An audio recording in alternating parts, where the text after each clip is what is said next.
Welcome to the What Actually Works Healthcast, empowering individuals, families and communities to get well and stay well for a lifetime. Now join your hosts Dr. Angus Pyke and Linda Morrison as they share their ideas, tips and strategies to maximise your health, happiness and productivity. When lecturing, I often like to start with a simple pop quiz. I'll ask the audience to choose which of the following habits or behaviours are more likely to lead to greater health, happiness and increased productivity. An apple or a donut?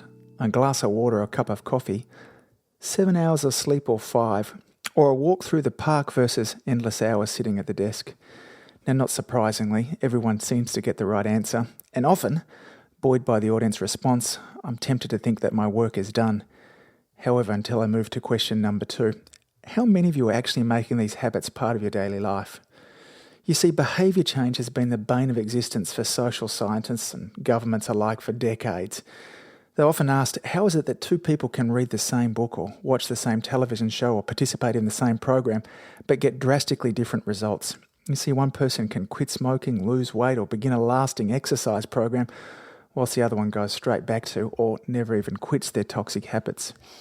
The growing awareness that the burden on the healthcare system is the result of poor lifestyle is almost impossible to ignore now. And if it's a lifestyle issue, then the answer surely is, let's just get people to change their lifestyle.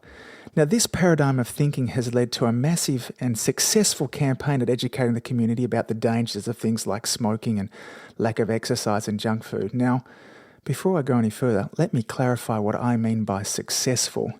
You see, what it's done is it successfully informed the public that they should eat better, they should exercise more, and they should give up smoking.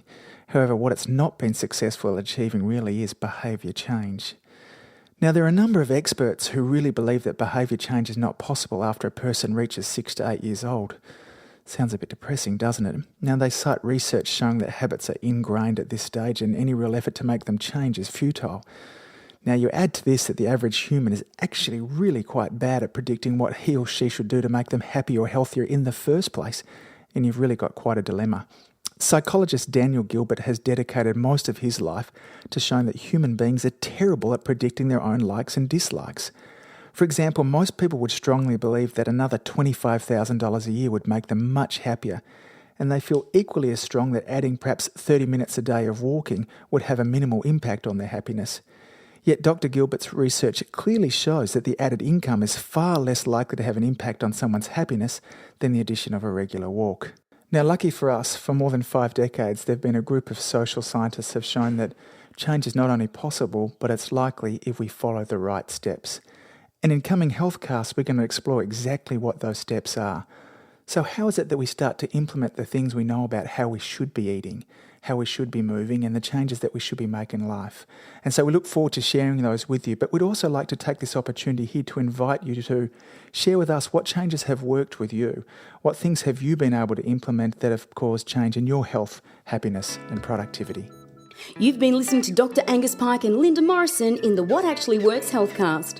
Visit us on the web at whatactuallyworks.com.au or on facebook.com/whatactuallyworks. You can join the Healthcast, listen to past issues, leave your comments, suggestions and ideas. We look forward to having you back soon. In the meantime, remember, you can tell a lot by what a person takes 2 at a time, pills or stairs.